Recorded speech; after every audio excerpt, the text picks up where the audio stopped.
ನಮಸ್ತೆ ಎಲ್ರಿಗೂ, good morning. ಇವತ್ತು ಶನಿವಾರ ಬೆಳಗ್ಗೆಯಿಂದನೇ ನಾನು ವ್ಲಾಗ್ನ ಮಾಡ್ತಾಯಿದ್ದೀನಿ.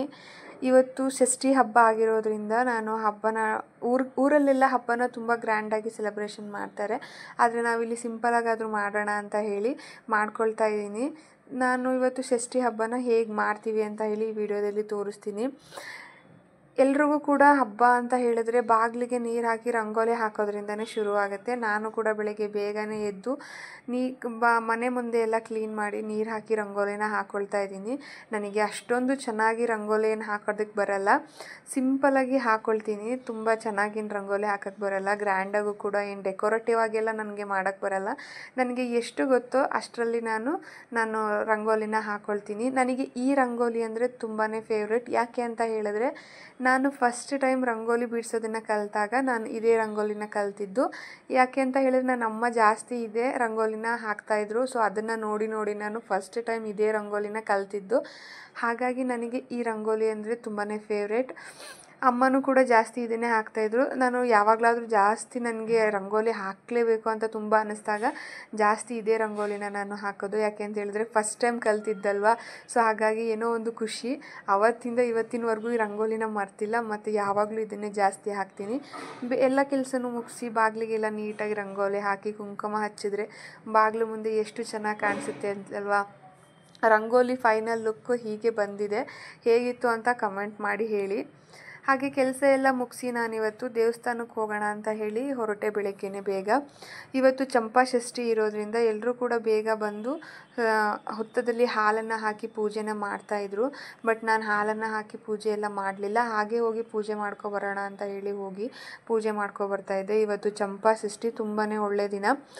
ಇದನ್ನು ಯಾಕೆ ನಾವು ಸೆಲೆಬ್ರೇಷನ್ ಮಾಡ್ತೀವಿ ಅಂತ ಹೇಳಿದರೆ ಸುಬ್ರಹ್ಮಣ್ಯ ದೇವರು ತಾರಕಾಸುರನ ಸಂಹಾರಕ್ಕೆ ಅಗಶಿರ ಮಾಸದ ಶುಕ್ಲ ಪಕ್ಷದ ದಿನ ಅಂದರೆ ಇವತ್ತು ಸ್ಕಂದನಾಗಿ ಅವತಾರ ಎತ್ತಿ ತಾರಕಾಸುರನ ಸಂಹಾರ ಮಾಡಿದ ದಿನ ಅಂತ ಇದು. ಸೊ ಅವತ್ತು ದೇವಾನುದೇವತೆಗಳೆಲ್ಲ ಸುಬ್ರಹ್ಮಣ್ಯ ದೇವರಿಗೆ ಪೂಜೆನ ಸಲ್ಲಿಸಿ ಅಭಿನಂದನೆ ಹೇಳ್ತಾರಂತೆ. ಸೊ ಅದಕ್ಕೋಸ್ಕರ ಇವತ್ತಿನ ದಿನನ ಷಷ್ಠಿ ಅಂತ ಹೇಳಿ ಕರೀತಾರೆ. ಸೊ ಎಲ್ಲರೂ ಕೂಡ ಪೂಜೆ ಎಲ್ಲ ಮಾಡ್ತಾಯಿದ್ರು.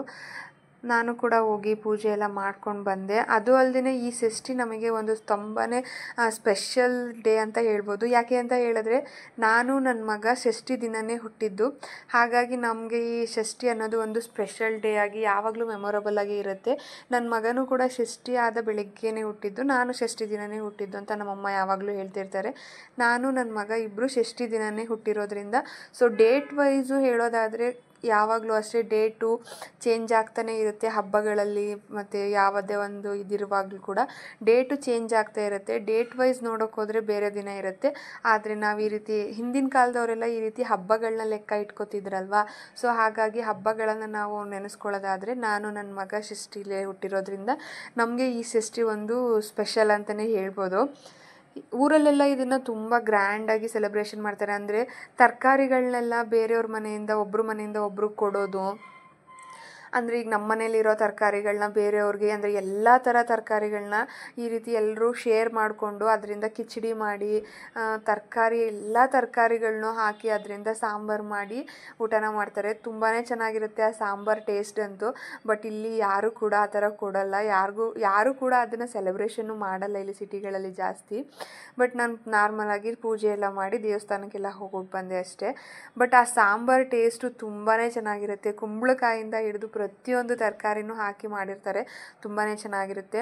ಸೊ ದೇವಸ್ಥಾನದಿಂದ ಬಂದು ನಾನಿಲ್ಲಿ ಪೂಜೆ ಮಾಡ್ಕೊಳ್ಳೋಣ ಅಂತ ಹೇಳಿ ದೇವ್ರ ಮನೆಯೆಲ್ಲ ಕ್ಲೀನ್ ಮಾಡ್ಕೊಳ್ತಾ ಇದ್ದೀನಿ. ನಾನು ವಾರಕ್ಕೊಂದ್ಸಲ ಈ ರೀತಿಯಾಗಿ ದೇವ್ರ ಮನೆಯೆಲ್ಲ ನೀಟಾಗಿ ಕ್ಲೀನ್ ಮಾಡ್ಕೊಬಿಡ್ತೀನಿ. ಇಲ್ಲ ಅಂತ ಹೇಳಿದ್ರೆ ಮನಸ್ಸಿಗೆ ಸಮಾಧಾನ ಆಗಲ್ಲ. ಪೂಜೆ ಮಾಡಿದ್ರೇ ನನಗಂತೂ ಒಂದು ಸಮಾಧಾನ ಅಂತ ಅನಿಸುತ್ತೆ. ದೇವ್ರ ಮನೆಯೆಲ್ಲ ನೀಟಾಗಿ ಕ್ಲೀನ್ ಮಾಡಿ ಪೂಜೆ ಮಾಡಿದ್ರೆ ತುಂಬಾ ಸಮಾಧಾನ ಅನಿಸುತ್ತೆ. ಸೊ ಅದು ಆವಾಗಿಂದ ಅಭ್ಯಾಸ ಆಗಿರೋದ್ರಿಂದ ಅದು ನನಗೆ ಮಿಸ್ ಮಾಡೋಕ್ಕಾಗೋದೇ ಇಲ್ಲ.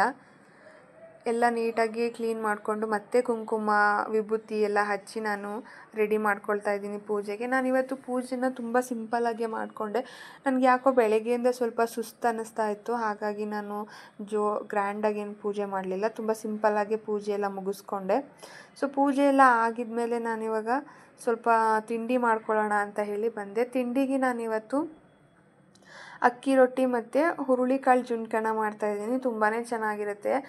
ತುಂಬ ದಿನ ಆಗಿತ್ತು ಹುರುಳಿ ಜುಣ್ಕ ಮಾಡಿ ತಿಂದೇ ಆಗಿರಲಿಲ್ಲ. ತುಂಬ ಅಂದರೆ ತುಂಬ ದಿನ ಆಗೋಗ್ಬಿಟ್ಟು, ಅದಕ್ಕೋಸ್ಕರ ನಾನಿಲ್ಲಿ ಅದಕ್ಕೆ ಬೇಕಾಗಿರೋವಂತಹ ಸ್ವಲ್ಪ ಈರುಳ್ಳಿ, ಟೊಮೊಟೊ ಇದೆಲ್ಲನ ಕೂಡ ಕಟ್ ಮಾಡ್ಕೊಳ್ತಾ ಇದ್ದೀನಿ.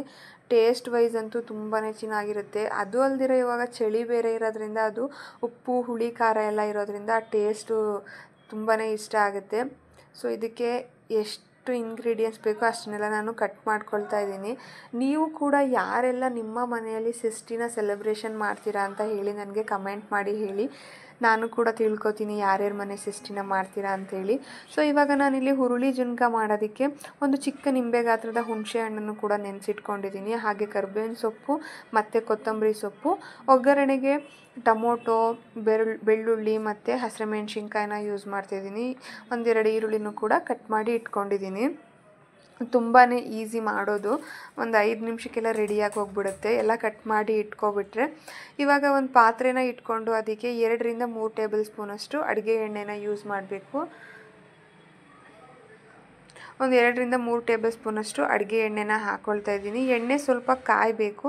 ಕಾದ ನಂತರ ಅದಕ್ಕೆ ಒಂದು ಸ್ವಲ್ಪ ಸಾಸಿವೆನ ಹಾಕ್ಕೊಳ್ತಾ ಇದ್ದೀನಿ. ಒಂದು 1/2 ಟೇಬಲ್ ಸ್ಪೂನಷ್ಟು ಸಾಸಿವೆನ ಹಾಕ್ಕೊಂಡು ಚಟಪಟ ಅಂತ ಸಿಡಿಸ್ಕೋಬೇಕು.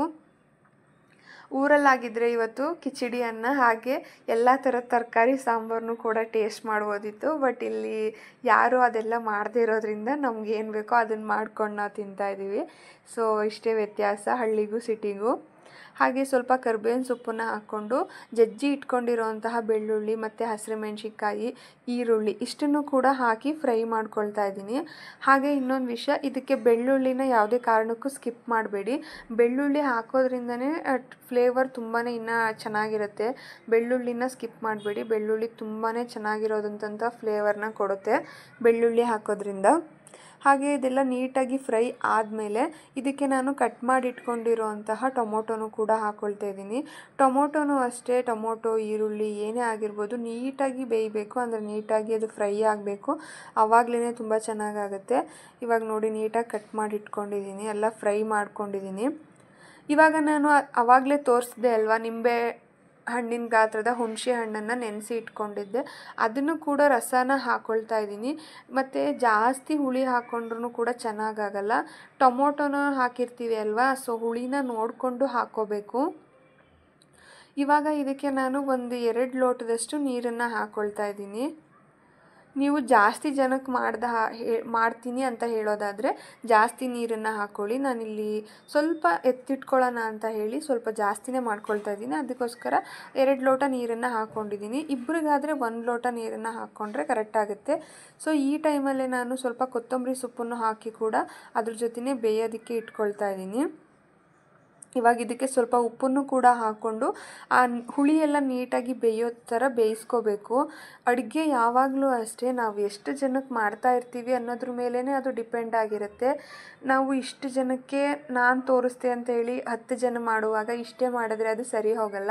ಅಡುಗೆ ಅನ್ನೋದು ಯಾವಾಗಲೂ ಅಷ್ಟೇ, ನಾವು ಎಷ್ಟು ಜನಕ್ಕೆ ಮಾಡ್ತಾ ಇರ್ತೀವಿ ಅನ್ನೋದ್ರ ಮೇಲೆ ನಾವು ಇಂಗ್ರೀಡಿಯೆಂಟ್ಸ್ನ ಹಾಕ್ಕೋಬೇಕಾಗತ್ತೆ. ಇವಾಗ ನೋಡಿ ಇದೆಲ್ಲ ನೀಟಾಗಿ ಕುದಿ ಬಂದಿದೆ, ಹುಣಸೆಹಣ್ಣು ರಸ ಎಲ್ಲ ನೀಟಾಗಿ ಬೆಂದಿದೆ. ಇವಾಗ ಇದಕ್ಕೆ ನಾನು ಸ್ವಲ್ಪ ತೆಂಗಿನ ತುರಿನ ಹಾಕ್ಕೊಳ್ತಾ ಇದ್ದೀನಿ. ತೆಂಗಿನ ತುರಿನ ಹಾಕ್ಕೊಳ್ಳೋದ್ರಿಂದ ಟೇಸ್ಟು ತುಂಬಾ ಚೆನ್ನಾಗಿರುತ್ತೆ. ಇದು ಆಪ್ಷನಲ್ಲು, ನಿಮಗೆ ಬೇಕು ಅಂದರೆ ನೀವು ಹಾಕ್ಕೋಬೋದು, ಬೇಡ ಅಂದರೆ ಸ್ಕಿಪ್ ಮಾಡ್ಬೋದು. ಬಟ್ ಹಾಕ್ಕೊಳ್ಳೋದ್ರಿಂದ ತುಂಬಾ ಟೇಸ್ಟು ಚೆನ್ನಾಗಿರುತ್ತೆ. ತಿನ್ನುವಾಗ ಆ ಫ್ಲೇವರ್ ಕೂಡ ಚೆನ್ನಾಗಿ ಅನಿಸುತ್ತೆ. ಹಾಗೆ ಇಲ್ಲಿ ನಾನು ಹುರುಳಿ ಹಿಟ್ಟನ್ನು ರೆಡಿ ಮಾಡಿ ಇಟ್ಕೊಂಡಿದ್ದೀನಿ. ಏನಿಲ್ಲ, ಹುರುಳಿಕಾಳನ್ನು ಸ್ವಲ್ಪ ಡ್ರೈ ರೋಸ್ಟ್ ಮಾಡಿಕೊಂಡು ನೀಟಾಗಿ ಅದನ್ನು ಪೌಡ್ರ್ ಮಾಡಿ ಇಟ್ಕೊಂಡ್ರೆ ಆಯಿತು. ನೀಟಾಗಿರೋ ಹುರುಳಿಕಾಳು ಪೌಡರು ರೆಡಿಯಾಗಿರುತ್ತೆ. ನೀವು ಯಾವಾಗ ಬೇಕಿದ್ರೂ ಈ ರೀತಿ ಅರ್ಜೆಂಟ್ ಇರುವಾಗ ಈ ರೀತಿ ಹುರುಳಿಕಾಳು ಜುಣ್ಕನ ಮಾಡಿ ತಿನ್ಬೋದು. ರೊಟ್ಟಿ ಚಪಾತಿ ಎಲ್ಲದಕ್ಕೂ ತುಂಬಾ ಚೆನ್ನಾಗಿರುತ್ತೆ. ನಾನಿಲ್ಲಿ 2 ಲೋಟ ನೀರಿಗೆ 3 ಟೇಬಲ್ ಸ್ಪೂನ್ ಆಗುವಷ್ಟು ಹಿಟ್ಟನ್ನು ಹಾಕ್ಕೊಳ್ತಾ ಇದ್ದೀನಿ.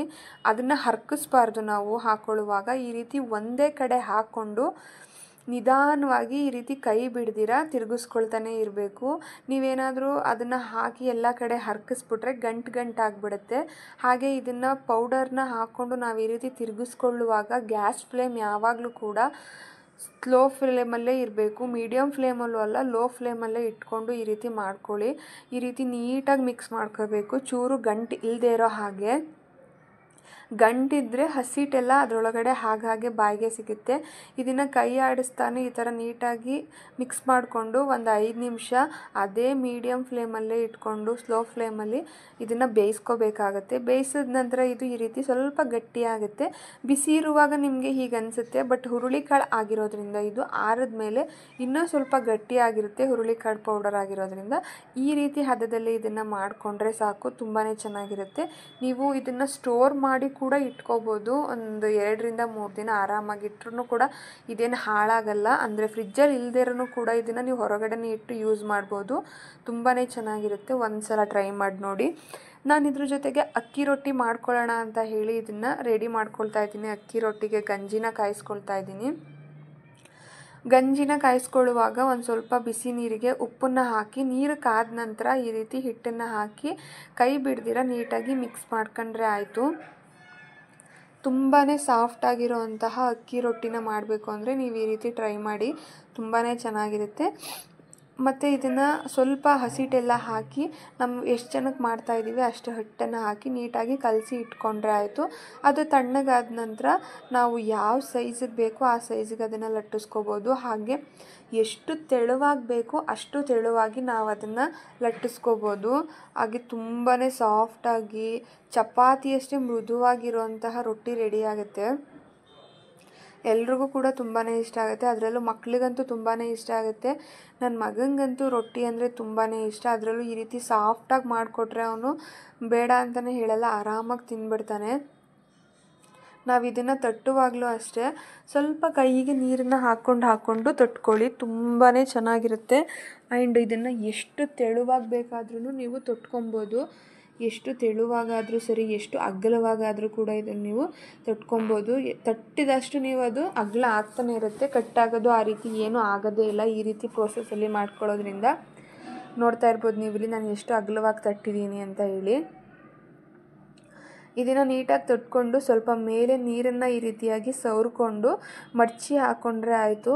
ತುಂಬಾ ಸಾಫ್ಟಾಗಿ ಪಫಿಯಾಗಿರುವಂತಹ ರೊಟ್ಟಿ ರೆಡಿಯಾಗುತ್ತೆ.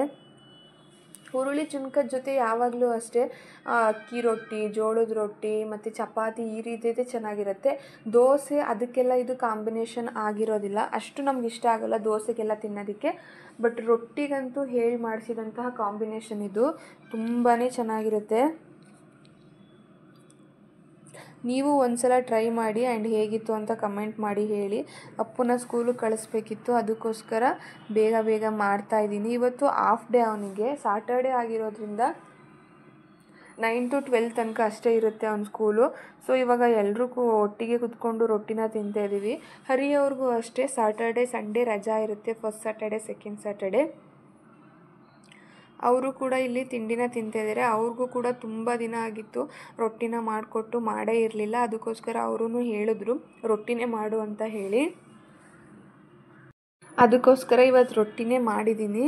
ಆ್ಯಂಡ್ ಎಲ್ಲರೂ ಕೂಡ ಕುತ್ಕೊಂಡು ತಿಂಡಿನ ತಿಂದ್ವಿ. ಹಾಗೆ ನಾನು ಇವತ್ತು ಸ್ವಲ್ಪ ಹೊರಗಡೆ ಹೋಗಬೇಕಿತ್ತು, ಇಂಜೆಕ್ಷನ್ ಇತ್ತು. ಸೊ ಅದಕ್ಕೋಸ್ಕರ ಪಾಪುನ ಸ್ಕೂಲಿಗೆ ಬಿಟ್ಟು ಬಂದು ಆಮೇಲೆ ಹೋಗೋಣ ಅಂತ ಹೇಳಿ ಊಟನ ಮಾಡ್ತಾಯಿದ್ದೀವಿ. ಬೆಳಗ್ಗೆ ತಿಂಡಿ ನಮ್ಮನೆ ಎಲ್ರಿಗೂ ನಾರ್ಮಲಾಗಿ ರೊಟ್ಟಿ ಅಂದರೆ ತುಂಬಾ ಇಷ್ಟ ಆಗುತ್ತೆ.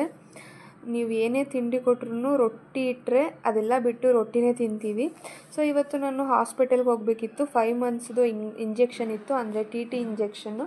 ಗೌರ್ಮೆಂಟ್ ಹಾಸ್ಪಿಟಲಲ್ಲಿ ಇದನ್ನು ಕೊಡ್ತಾರೆ, ತಾಯಿ ಕಾರ್ಡಲ್ಲಿ. ಸೊ ಇದು ಗೌರ್ಮೆಂಟ್ ಹಾಸ್ಪಿಟಲ್ ಇರೋದು ಮಾರ್ಕೆಟ್ ಒಳಗಡೆ ಹೊಸಕೋಟೆಯಲ್ಲೇ. ಇದು ಎಮರ್ಜೆನ್ಸಿಗೆ ಅಂತ ಹೇಳಿ ಒಂದು ಚಿಕ್ಕದಾಗಿ ಮನೆಯಲ್ಲೇ ಈ ರೀತಿಯಾಗಿ ಒಂದು ಸೆಟಪ್ನ ಮಾಡಿದ್ದಾರೆ. ಹೊಸಕೋಟೆಯಲ್ಲಿ ಬೇರೆ ಗೌರ್ಮೆಂಟ್ ಹಾಸ್ಪಿಟಲು ಇದ್ದಾವೆ, ಬಟ್ ಇದು ಎಮರ್ಜೆನ್ಸಿಗೆ ಅಂತ ಹೇಳಿ ಇಲ್ಲಿ ಮಾಡಿದ್ದಾರೆ. ಇಂಜೆಕ್ಷನ್ ಹಾಕಿಸ್ಕೊಳ್ಳೋಣ ಅಂತ ಹೇಳಿ ಹೋದೆ. ಬಟ್ ಅಲ್ಲಿ ಹೋದ ತಕ್ಷಣ BP ಎಲ್ಲ ಚೆಕ್ ಮಾಡಿ, ನನಗೆ ವೆಯ್ಟ್ ಚೆಕ್ ಮಾಡಿ, BP ಎಲ್ಲ ಚೆಕ್ ಮಾಡಿ, BP ಚೆಕ್ ಮಾಡಿದ ತಕ್ಷಣ ಹೇಳಿದ್ರು ತುಂಬ BP ಲೋ ಆಗಿಬಿಟ್ಟಿದೆ, ಸೊ ನಾವು ಇಂಜೆಕ್ಷನ್ ಹಾಕಲ್ಲ ಅಂತ ಹೇಳಿ. ಬೆಳಗ್ಗೆಯಿಂದನೂ ಅನ್ನಿಸ್ತಿತ್ತು ನನಗೆ ಯಾಕೋ ಸ್ವಲ್ಪ ಸುಸ್ತಿತ್ತು. ಆಮೇಲೆ ಬಟ್ BP ಚೆಕ್ ಮಾಡಿದ್ಮೇಲೆ ಗೊತ್ತಾಯಿತು BP ಲೋ ಇದೆ ಅಂತ ಹೇಳಿ. ಹಾಗಾಗಿ ಡಾಕ್ಟರ್ ಇಂಜೆಕ್ಷನ್ ಮಾಡಲ್ಲ, ನಾನು ಇಂಜೆಕ್ಷನ್ ಮಾಡಿದ್ರೆ ಮತ್ತೆ ಅದು ಜ್ವರ ಬರುತ್ತೆ, ಮತ್ತು BP ಲೋ ಆಗುತ್ತೆ ಅಂತ ಹೇಳಿ ಮಾಡಲಿಲ್ಲ. ನೀವು ಕೂಡ ಅಷ್ಟೇ ಯಾರಾದರೂ ಇದ್ದರೆ, ಅಂದರೆ ಈ ರೀತಿ ಪ್ರೆಗ್ನೆನ್ಸಿಯವ್ರು ಯಾರಾದರೂ ಇದ್ದರೆ ಗೌರ್ಮೆಂಟ್ ಹಾಸ್ಪಿಟಲಿಂದನೇ ನಮಗೆ ತಾಯಿ ಕಾರ್ಡ್ ಕೊಟ್ಟು ಅದಕ್ಕೆ ಪ್ರತಿ ತಿಂಗಳು ಇಂಜೆಕ್ಷನ್ನು ಕೊಡ್ತಾರೆ. 3 ಇಂಜೆಕ್ಷನ್ ಹಾಕಬೇಕಾಗತ್ತೆ ಪ್ರೆಗ್ನೆನ್ಸಿ ಟೈಮಲ್ಲಿ, TT ಇಂಜೆಕ್ಷನ್ನು. ಅದನ್ನು ಹೋಗಿ ಫ್ರೀಯಾಗಿ ಹಾಕಿಸ್ಕೊಳ್ಳಿ. ಮತ್ತು ಮಾತ್ರೆಗಳು ಅಷ್ಟೇ, ನಿಮಗೆ ವಿಟಮಿನ್ಸು, ಕ್ಯಾಲ್ಶಿಯಮ್ಮು ಮತ್ತು ಕ್ಯಾಲ್ಶಿಯಂ ಪೌಡರ್ಸು ಎಲ್ಲನೂ ಕೂಡ ಅವರೇ ಫ್ರೀಯಾಗೇ ಕೊಡ್ತಾರೆ. ನನಗೂ ಗೊತ್ತಿರಲಿಲ್ಲ, ನಿನ್ನೆ ಹೋದಾಗ ಅವ್ರು ನಮಗೆ ಕೊಟ್ಟರು. ಸೊ ಅದೆಲ್ಲ ಖುಷಿಯಾಯಿತು. ಅಲ್ಲಿಂದ ಮತ್ತೆ ಇಂಜೆಕ್ಷನ್ ಇಲ್ಲ ಅಂಥೇಳಿ ವಾಪಸ್ ಬಂದ್ವಿ. ನಾನು ಸ್ವಲ್ಪ ಇಯರಿಂಗ್ಸ್ ಡಿಸೈನ್ಸ್ ನೋಡಬೇಕಿತ್ತು, ಅದಕ್ಕೆ ಅಂತ ಹೇಳಿ ಮಣಿ ಜ್ಯುವೆಲರ್ಸ್ ಅಂತ ಇದೆ, ಅಲ್ಲಿಗೆ ಹೋದ್ವಿ. ನಾನು ಇವತ್ತಿನ ಬ್ಲಾಗ್ನ ಇಲ್ಲಿಗೆ ಎಂಡ್ ಮಾಡ್ತಾಯಿದ್ದೀನಿ. ಮತ್ತೆ ನೆಕ್ಸ್ಟ್ ವಿಡಿಯೋದಲ್ಲಿ ಸಿಗೋಣ. ಅಲ್ಲಿವರೆಗೂ take care, bye bye. And ಯಾರೆಲ್ಲ ಇನ್ನೂ ಸಬ್ಸ್ಕ್ರೈಬ್ ಮಾಡಿಲ್ಲ, ಪ್ಲೀಸ್ ಸಬ್ಸ್ಕ್ರೈಬ್ ಮಾಡಿ.